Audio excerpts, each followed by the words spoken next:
I'm excited, Jack, that you have the possibility of playing Resident Evil 8.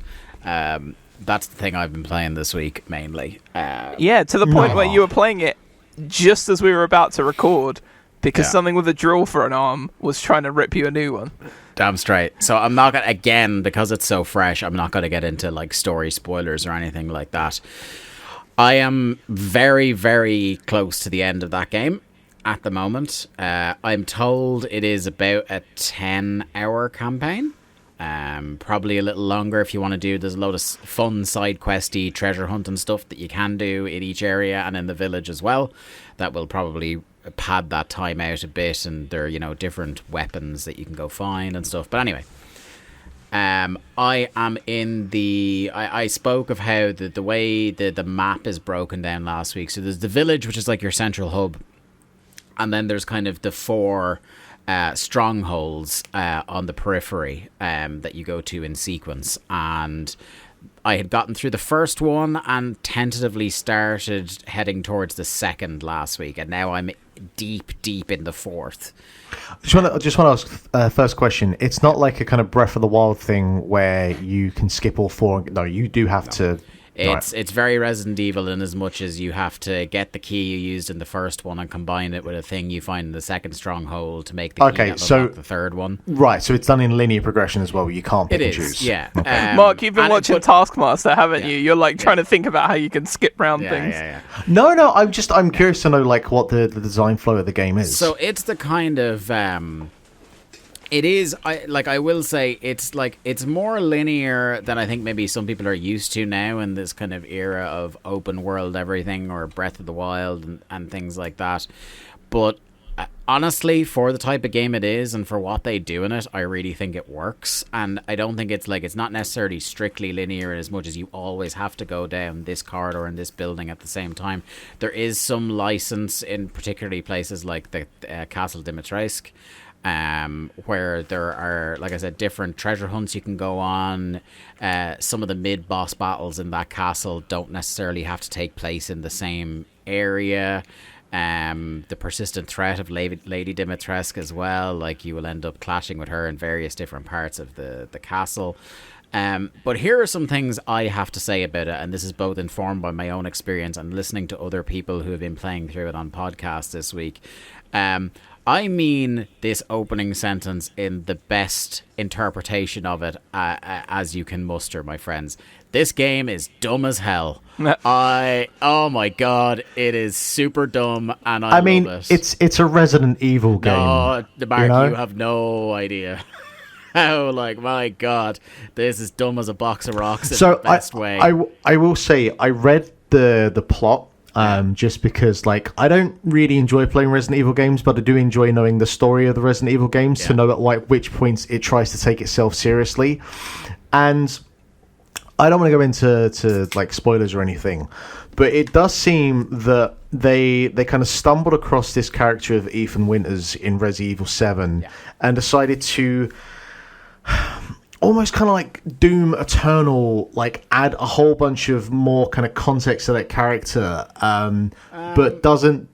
And like Doom Eternal, I don't know. I feel like it's unnecessary, like baggage they add on. I mean, I agree and I don't. I think maybe there's one rating of the character from 7 where it feels like he's just generic protagonist and it seems like they're trying to deepen that, but like really from like, and I played 7 exhaustively as you'll remember at the time, like there always were hints as to something a bit different going on with Ethan and with Mia as well as partner.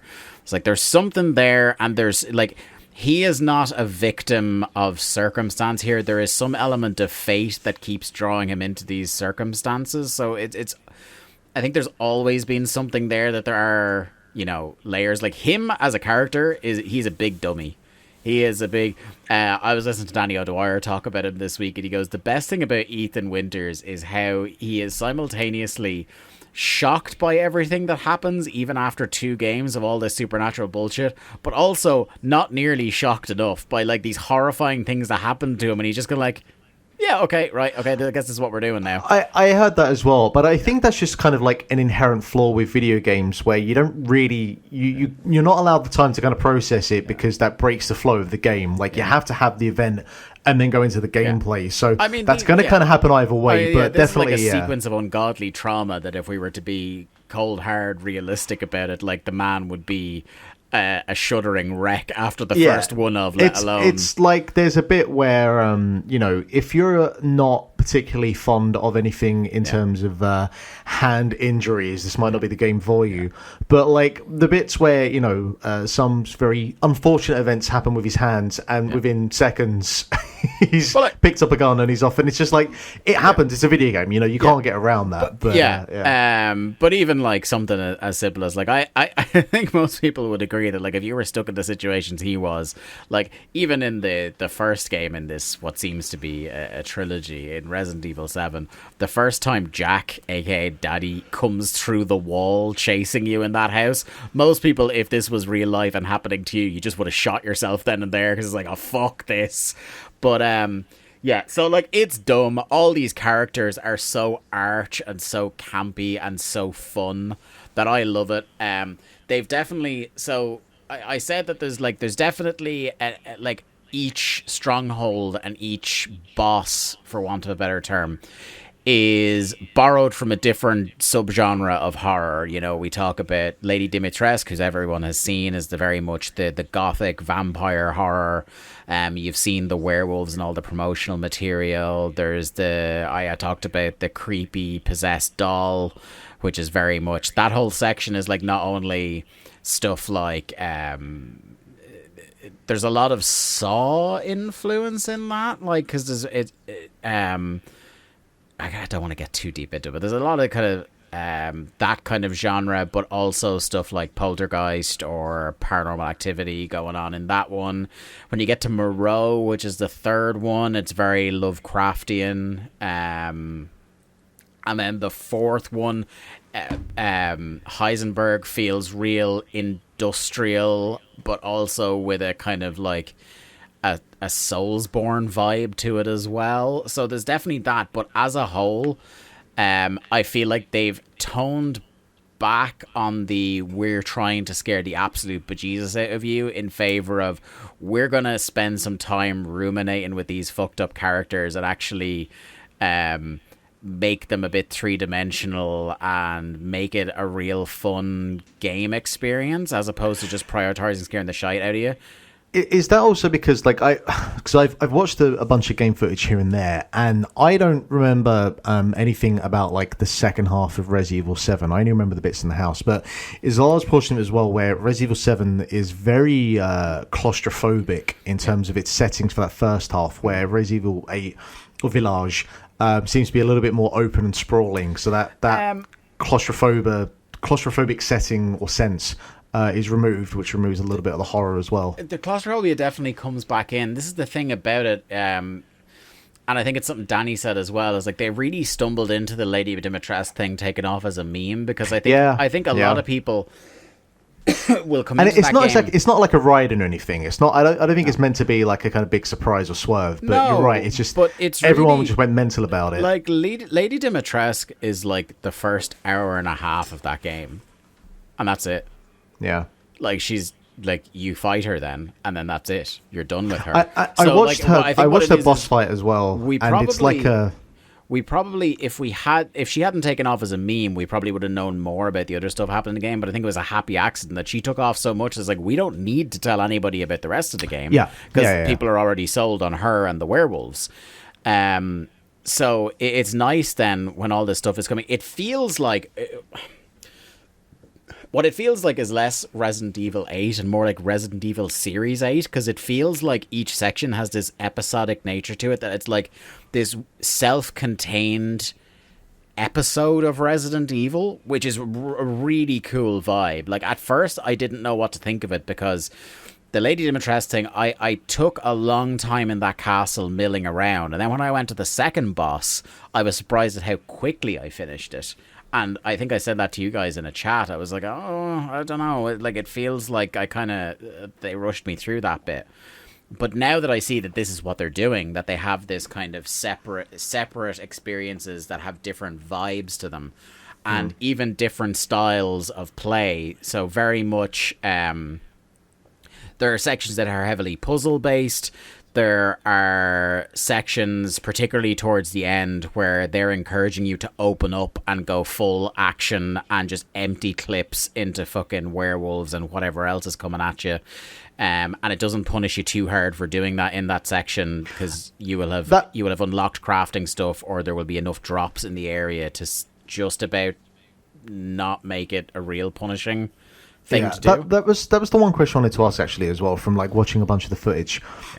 Would I be correct in saying that like Resident Evil 7 is a first-person game that just happens to have guns at points for its combat, where Resident Evil 8 really just seems like a first-person shooter?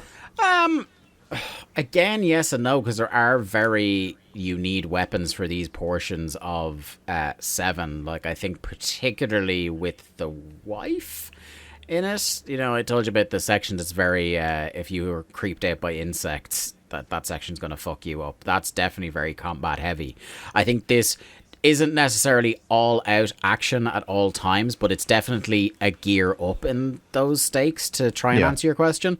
But then at the same time, there is one of those strongholds, an entire subsection of the game, an entire level, for want of a better term, where they take all your guns and all your equipment off you for about an hour to an hour and a half of that game.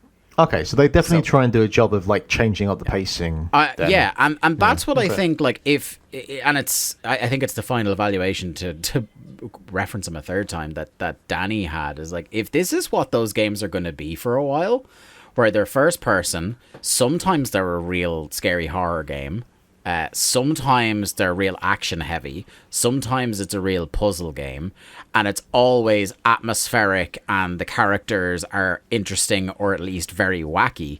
Then I'm fucking down for it, because it doesn't feel like any other game in the way that it kind of defies being funneled into a single genre, because it feels like you're and that kind of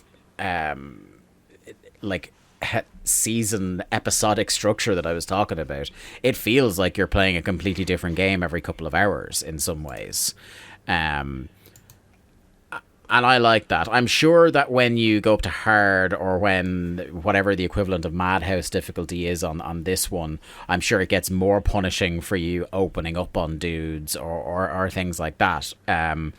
But like, just playing through normal difficulty, it's a rip-roaring good time. Like, it is definitely an easy candidate for Game of the Year for me, because it's just so fucking fun. Like, it's going to be one of those where I finish it going, God, I'd love to play another. Like, if they told me Resident Evil 8.5 or Resident Evil 9 was out at Christmas, I'd be like, fucking get in. Like, I want that straight away. It really seems, from everything like that I've heard about, from the kind of settings, the gameplay, the campiness, it does seem that it's not just the obvious comparisons to Resi 4 in terms of that village setting taking place in Europe. It does seem like it's actually taken a lot of different elements of what made Resi 4 work. And just, obviously applied it to 2021 and in first person. Is that a fair comparison to say that it does have a lot of the hallmarks of Resi 4? Yeah, well, not just Resi 4. Like, there are references, homages, and things plucked from other games. Something I didn't pick up on, but has been picked up on by other people, is that there is at least one reference to even Resi 5 in there somewhere. And there are kind of like... from what I hear, the end of the game, how the story wraps up, very much ties what has been happening in 7 and 8. It gives you a clearer picture as to where it sits in the overall lore of the series. I think the way I like to look at it is the way... I don't want to misattribute who said this. I've definitely seen it as a thing on Twitter, is that, like... if you see each 3 numbered Resident Evil games as a different trilogy, you know, there's like of what type of game it is. So there's like the fixed camera horror game of the first 3. There is the Don't you dare forget Code Veronica. Yeah, I know. There's the over the shoulder action vibe of the next 3, and this is the first person. Hey, we're making PT. Yeah, like. There's no PT vibes off this one, but there are definitely PT vibes off that first subsection of the house in 7. And I think it's hard. Sure. Like, PT is such a thing that it really is such a special experience that it really should be.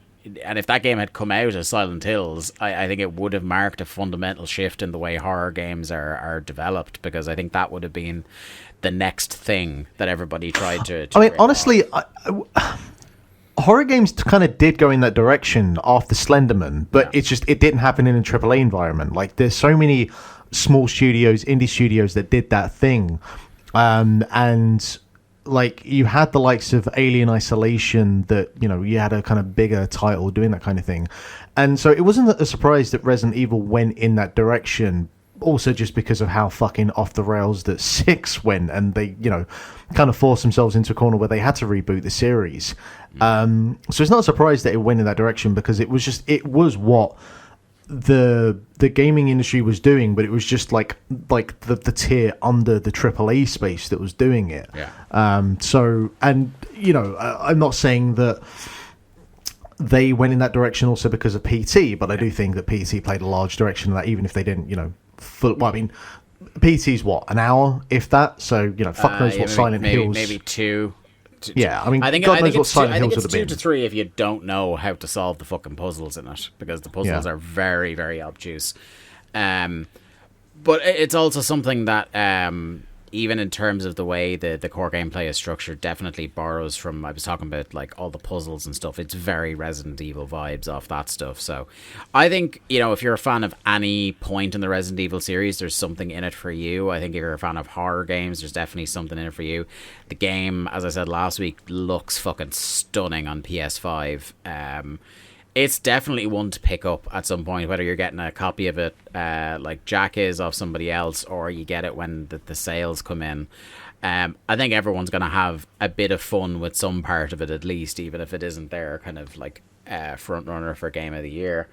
And I just hope, like, it sounds like from what people have played through to the end, they think it sticks the landing for them. So I hope it does for me, because it's been real fun so far. See, I've also heard that the second half is a bit weak as well, because this is the interesting thing as well. Because, like, as much as people say about how good Resi 7 is, from what I understand, a lot of people really are only talking about like the first half of Resi 7, and they forget about the second half. So for Resi 7, it's like the first half and the last quarter. It's like that third quarter, the bit on the freighter, where it kind of falls apart a little bit. But I think they get it back on the rails by the end. This one, I think, people who are saying that the back half isn't as good, I think, are the kind of people where they came into it really wanting the Dimitrescu stuff to be what the game is, and maybe were a little disappointed that it's a bit more of a selection box of a game, that it's doing different stuff and not ruminating in one type of game for too long, or one type of aesthetic. Or perverts. Vampires. Yeah. One of the two, eh? Yeah. I think that I think that the back half so far has actually enriched my experience of the first half and made me appreciate what they're doing. Because it's helped me understand, this is what they're doing with the game. And it's given me a new level of appreciation for it. You know, not everybody may feel that way, but yeah, it's certainly been a real enjoyable experience for me. I guess my last question as well is, like, what actually is the virus or plague in this game? Because I have no fucking clue. Again, that is stuff that it's starting to come together now, and I don't want to get too spoilery about it. Okay. One thing I will say is that the main thing you're doing for about 2/3 of this game to help unlock the bridge to where the kind of the last phase of the game happens is one of the fucking darkest things I have ever seen done in a video game.